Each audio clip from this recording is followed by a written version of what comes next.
جاہلوں نے، نااہلوں نے اور بدعتیوں نے جھوٹے سچے واقعات ان کی شان میں بنائے ہیں، گھڑے ہیں، لوگوں میں ان کو بیان کیا ہے، اپنے بھی ذہن خراب کیے اور دوسرے جو عوام ہیں ان کے بھی عقیدے خراب کیے۔ ان لوگوں کو ایسا بنا دیا کہ اللہ تبارک و تعالیٰ سے بھی اوپر پہنچا دیا۔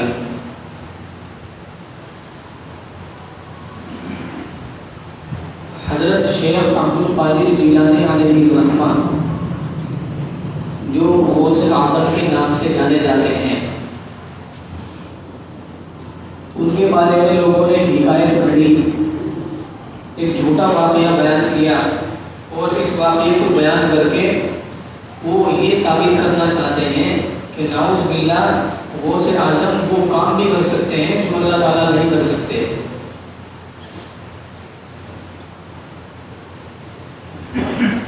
واقعہ کیا گھڑا کہ ان کی خدمت میں ایک بڑھیا آئی، ایک بیٹا تھا بیچاری کو، وہ انتقال ہو گیا اس کا، تو آ کر ان کی خدمت میں عرض کیا کہ حضرت میرے بیٹے کا انتقال ہو گیا، اس کو زندہ کر دیجیے۔ حضرت نے کہا کہ انتقال ہو چکا ہے، زندگی ختم ہو گئی، تقدیر میں اتنی ہی زندگی تھی، اب دوبارہ کیسے زندہ ہو سکتا ہے؟ لیکن وہ نہیں مانی، روئی، جی اصرار کیا۔ تو حضرت شیخ عبد القادر جیلانی علیہ الرحمہ اللہ تبارک و تعالیٰ کی طرف متوجہ ہوئے اور اللہ تعالیٰ سے کہا کہ اس بڑھیا کے لڑکے کو زندہ کر دیجیے۔ اللہ تبارک و تعالیٰ نے فرمایا کہ بھائی ان کی تقدیر میں اتنی ہی زندگی تھی اور زندگی تو ہے نہیں، تو اب کیسے زندہ ہوگا؟ تو حضرت شیخ عبد القادر جیلانی نے کہا کہ آپ سے کہنے کی اسی لیے تو ضرورت پڑی کہ تقدیر میں اور زندگی نہیں ہے۔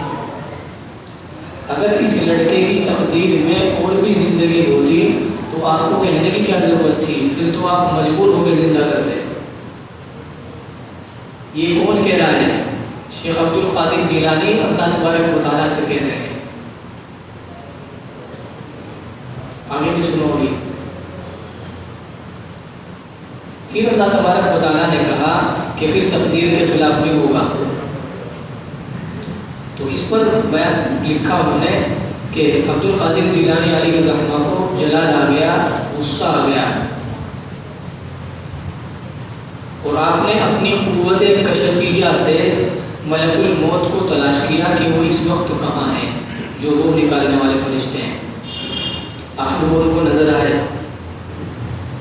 تو ملک الموت کو روکا اور ان کو ٹوکا کہ اس لڑکے کی روح کو آپ نہیں لے جا سکتے، اسے واپس کرو۔ تو انہوں نے انکار کیا۔ تو شیخ عبد القادر جیلانی علیہ الرحمہ نے وہ تھیلا جس کے اندر روح تھی ملک الموت کے ہاتھ سے چھین لیا اور اس کو الٹا کر دیا۔ اس دن جتنی روحیں نکالی تھی، جتنے لوگوں کا انتقال ہوا تھا، وہ سب کے سب فر فر کر کے اڑ گئی اور سب کے سب زندہ ہو گئے۔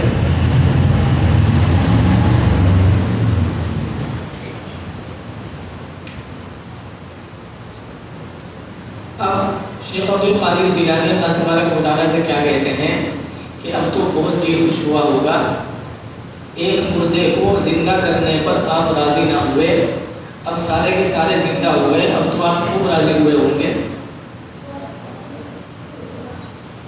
تو یہ واقعہ یہاں پورا ہو گیا بس۔ تو یہ کہانی ہے، یہ جھوٹ ہے جو لوگوں نے بنایا ہے اور گھڑا ہے۔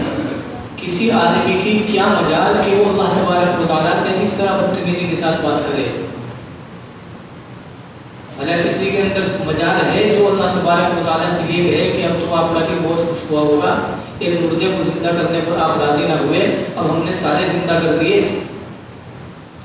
اور کوئی اللہ تبارک و تعالیٰ سے اس طرح بات کر سکتا ہے کہ تقدیر میں زندگی نہیں تھی، اس لیے تو آپ کو کہنے کی ضرورت پڑی، اگر زندگی ہوتی تو آپ تو مجبور ہو کے زندہ کرتے، نعوذ باللہ۔ اگر کسی شخص کے اللہ تبارک و تعالیٰ کے بارے میں اس طرح کے خیالات ہوں جو اس واقعے میں بیان ہوئے ہیں، وہ آدمی اس کا ایمان خطرے میں ہے۔ کیا ایمان ہے اس کا؟ کچھ بھی نہیں ہے۔ اللہ تبارک و تعالیٰ مجبور نہیں ہے، مجبور وہ ہوتا ہے جو کمزور ہو۔ اللہ تبارک و تعالیٰ سب سے بڑے طاقتور ہیں۔ لوگ دنیا میں جتنی بھی طاقتیں ہیں وہ سب اللہ تبارک و تعالیٰ نے بنائی ہے۔ اللہ تبارک و تعالیٰ عاجز نہیں ہے کسی بھی چیز سے، کسی بھی کام سے۔ عاجز وہ ہوتا ہے جو کمزور ہو، اللہ تبارک و تعالیٰ کمزور نہیں ہے۔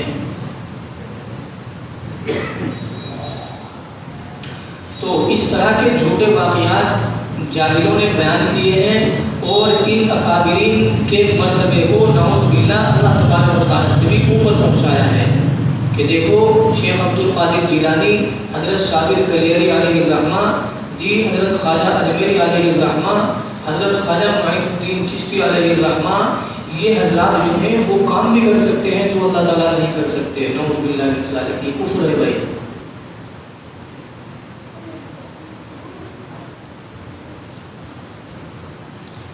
ساری دنیا کے انسان، کافر بھی اور مسلمان بھی، سب کے سب اتنے بڑے ولی ہو جائیں کہ وہ حضرت صابر کلیری علیہ الرحمہ کے مرتبے کو پہنچ جائیں، پھر بھی ان کے اندر یہ طاقت نہیں کہ وہ کسی کو اولاد دے سکے۔ ساری دنیا کے جنات اور ساری دنیا کے انبیاء کرام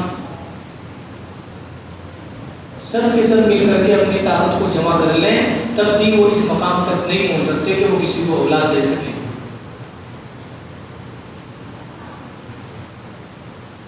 اللہ تبارک و تعالیٰ قرآن میں فرماتے ہیں یَهَبُ لِمَن یَشَاءُ إِنَاثًا، میں ہوں جس کو چاہتا ہوں بیٹیاں دیتا ہوں، وَيَهَبُ لِمَن یَشَاءُ الذُّكُورَ، اور میں ہوں جس کو چاہتا ہوں بیٹے دیتا ہوں،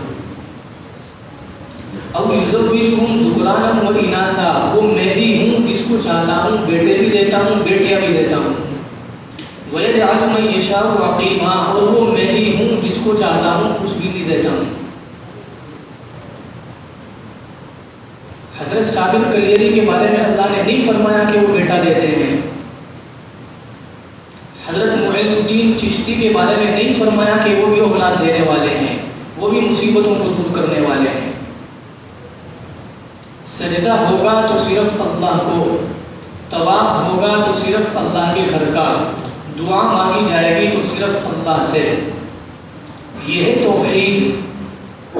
اور قبروں کو سجدہ کرنا، مزاروں پہ سجدہ کرنا، ان سے دعائیں مانگنا، ان کے نام کی منتیں مانگنا، کوئی چیز قبول نہ، یہ توحید کے خلاف ہے، یہ لا الہ الا اللہ محمد رسول اللہ کے خلاف ہے۔